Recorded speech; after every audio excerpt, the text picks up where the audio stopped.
Well, I wanted to stop by to comment on all the great work that the Middle Class Task Force is doing. And you've just seen why Joe is the right person to do it. No one brings to the table the same combination of personal experience and substantive expertise. He's come a long way and achieved incredible things along the ride, but he's never forgotten where he came from and his roots as a working-class kid from Scranton. He's devoted his life to making the American dream a reality for everyone because he's lived it. Now, we all know what that American dream is. It's the idea that in America we can make of our lives what we will. It's the idea that if you work hard and live up to your responsibilities, you can get ahead and enjoy some of the basic guarantees in life. A good job that pays a good wage, health care that will be there when you get sick, a secure retirement, even if you're not rich, an education that will give, even if you're not rich, an education that will give our kids a better life than we have. They're very simple ideas, but they're the ideas that are at the heart of our middle class, the middle class that made the 20th century the American century. Unfortunately, the middle class has been under assault for a long time. Too many Americans have known their own painful recessions long before any economist declared that there was a recession. We've just come through what was one of the most difficult decades the middle class has ever faced. A decade in which median income fell and our economy lost about as many jobs as it gained.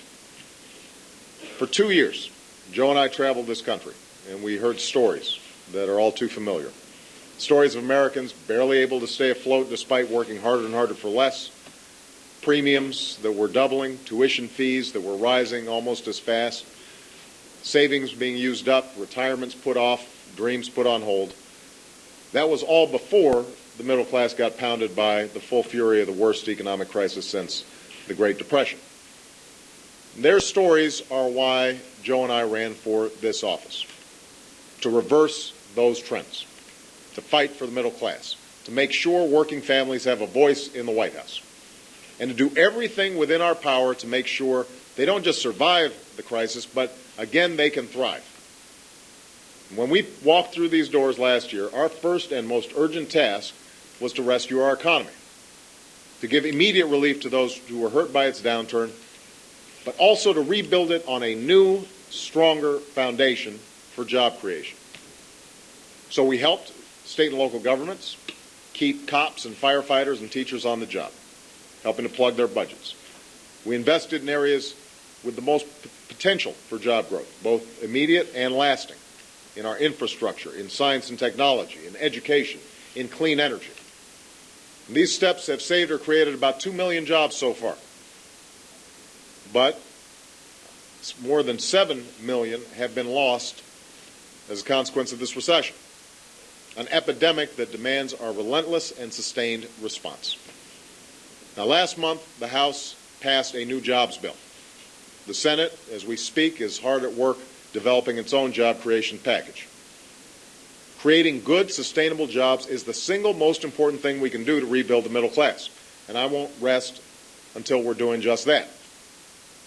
But we also need to reverse the overall erosion in middle-class security so that when this economy does come back, working Americans are free to pursue their dreams again.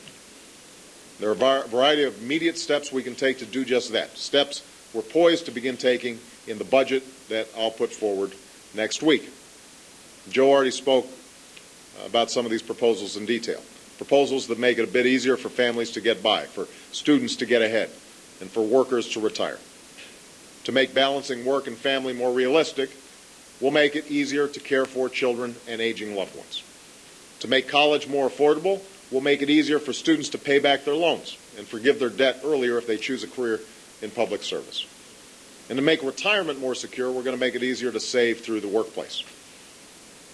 Joe and I are going to keep on fighting for what matters to middle-class families. An education that gives our kids a chance in life, new clean energy economy that generates the good jobs of the future, meaningful financial reforms that protect consumers, and health reform that prohibits the worst practices of the insurance industry and restores some stability and peace of mind for middle-class families.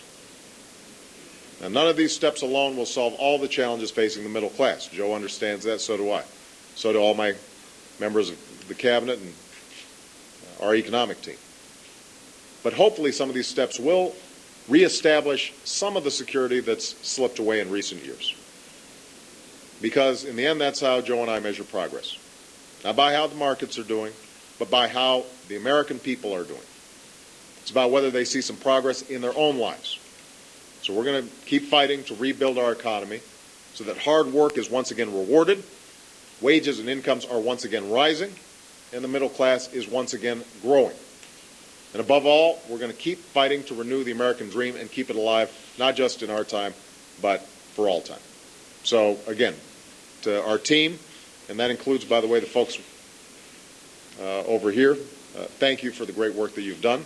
I'm excited about a lot of the proposals that you've come up with, and we expect that we're going to be able to get some of these critical initiatives passed soon so that folks can get some help right away.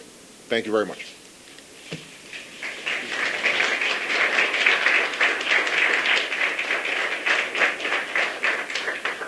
Folks, look,